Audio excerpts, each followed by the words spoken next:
આપણે ખરેખર થોડા બહેનો ભાઈઓ થોડી જગ્યા કરી દો થોડા, કારણ કે આ તલવાર ન કરે ના કોઈ ઈજા મોકલે આપણા આવું શુભ પ્રસંગ કાર્ય હોય આપણા બેન શ્રી હિરલબેન એવી તલવાર બાજી લઈ આપણી સાથે એવું પ્રસ્તુત કરશે. બોલી રામ સાપીર જય હો.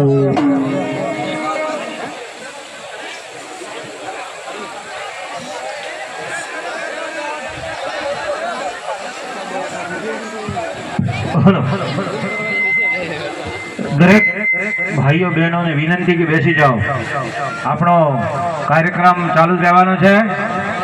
હિરલબેન ને આપણે વિડીયો ની અંદર તલવારબાજી કરતા દેખ્યા છે. મેં વિડીયો દેખ્યો એટલે બેન ને મેં ચિઠ્ઠી લખી, બેન કીધું આ ફરમાઈશ પૂરી કરશો એટલે બેને આ કીધી છે. અને આજે આપણે લાઈવ એટલે રૂબરૂ દેખવાના છે. આપણા સમાજનું રતન બેન શ્રી હિરલબેન ને વિનંતી કે આવો.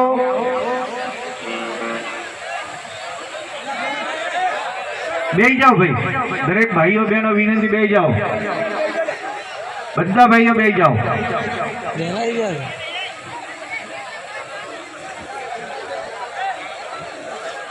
હલો બેન શ્રી તન્વીબેન ને પણ ખૂબ ખૂબ ધન્યવાદ. ઠેઠ કડી કલોલ થી આપણા મહેમાન બન્યા છે. મને તો ખબર જ નથી મોગરી થરાદ બાજુના છે નજીકના, પણ બેને જ્યારે પરિચય આપ્યો એટલે ખબર પડી કે ઠેઠ કડી કલોલ લગભગ અહીંથી 200-250 કિલોમીટર થાય. એ આપણા ગામના અંદર રામદેવ પીરની ભવ્ય ભજન સંતવાણીમાં આપણા ત્યાં મહેમાન બન્યા છે. એમને ખૂબ ખૂબ ધન્યવાદ. જીઓ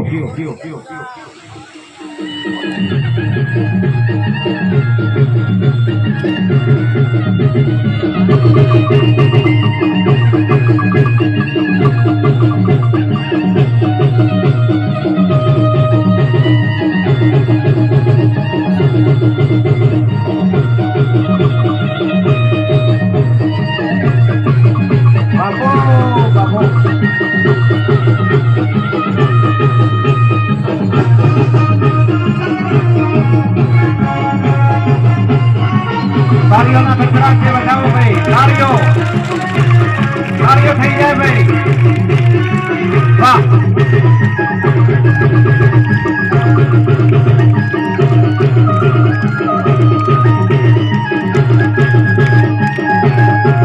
જોરદાર તાળીઓ.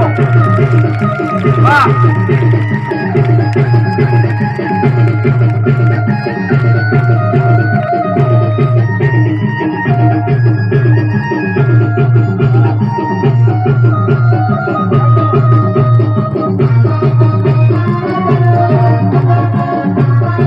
તાળીઓ થઈ જાય.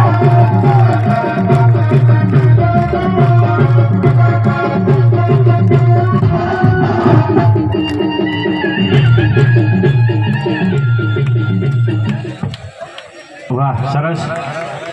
બેન શ્રી હિરલબેન ને વિનંતી કે આપનો પરિચય આપે અને આપનો કાર્યક્રમ ચાલુ કરશો.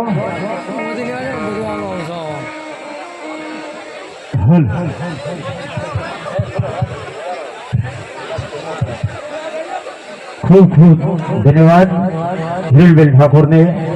અદભુત તલવારબાજી આપણે આ એક કલા છે, કુદરતી કલા બાપ બધાને નથી મળતી.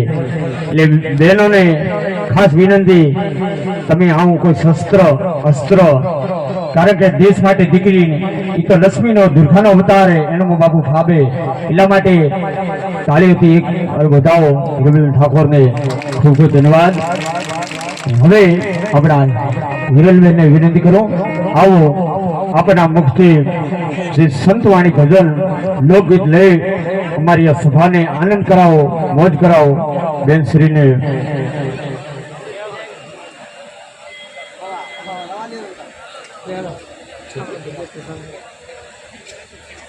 હા બીજું અનેક વાતો, એક એક ભજનની સત્સંગની અહીંયા બહેનો બેઠી છે, દીકરીઓની સંખ્યા વધારે.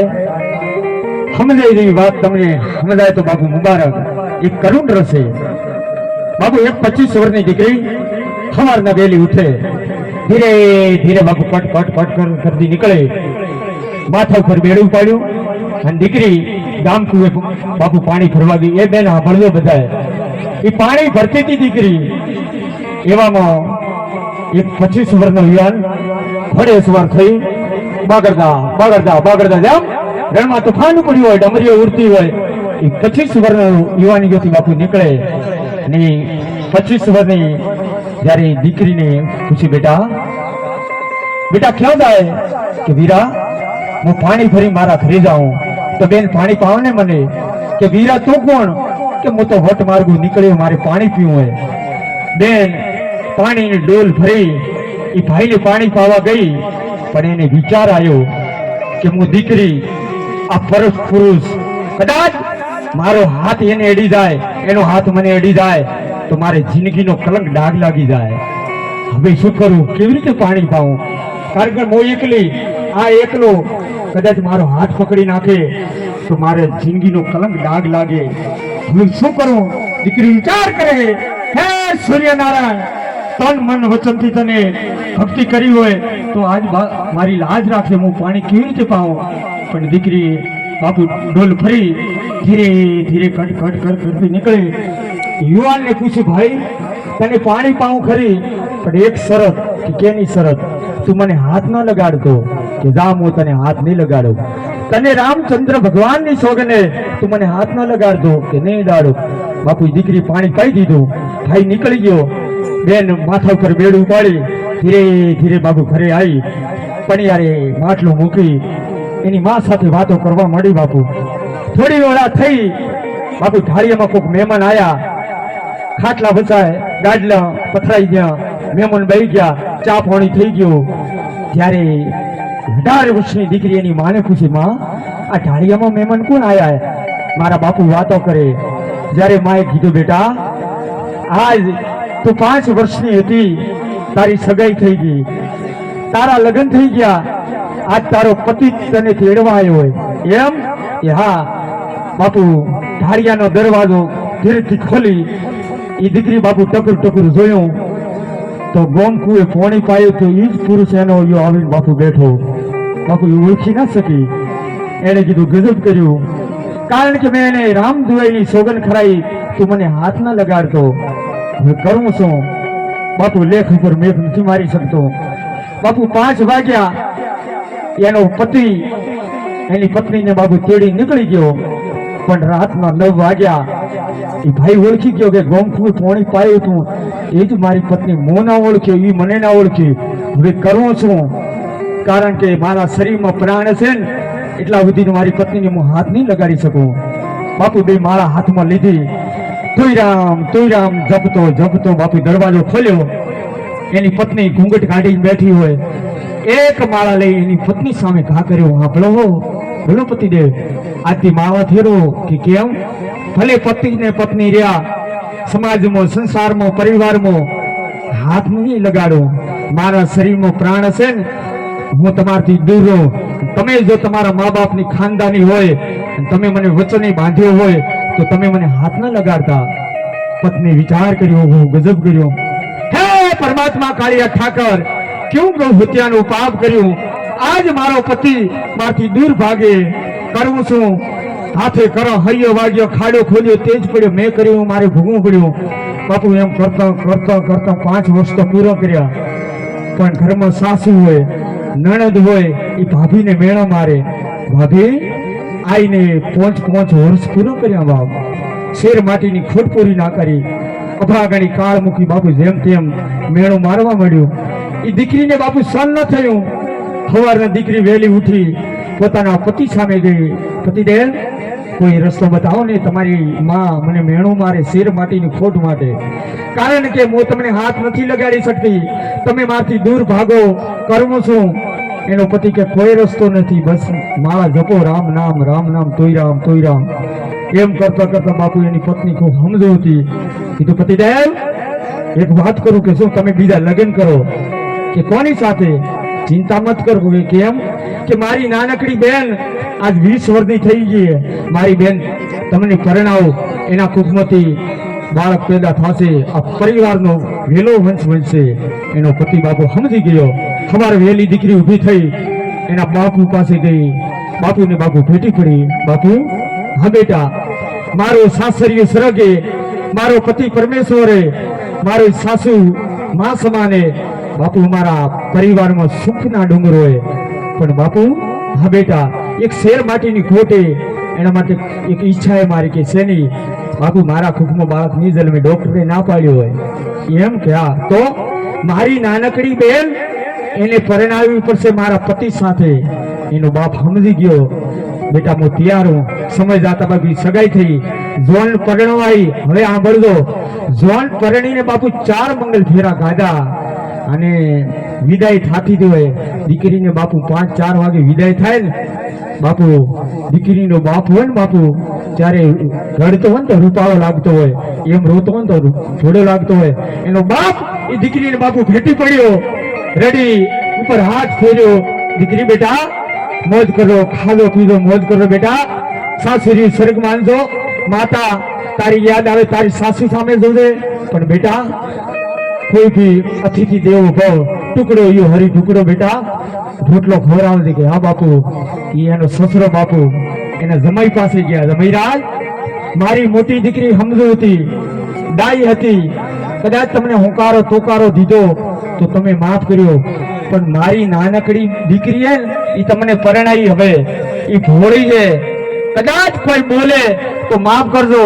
પણ જમાઈરાજ, એક છેલ્લી વાત કરું કે બોલો સસરાજી, જેવી મારી મોટી દીકરીને રાખી એમને નાની દીકરીને રાખવી પડશે. તમને રામ દુવાઈની સોગને, હા, તમને રામ દુવાઈની સોગને. જેમ મોટી દીકરીને રાખી એમને નાની દીકરીને રાખવી પડશે.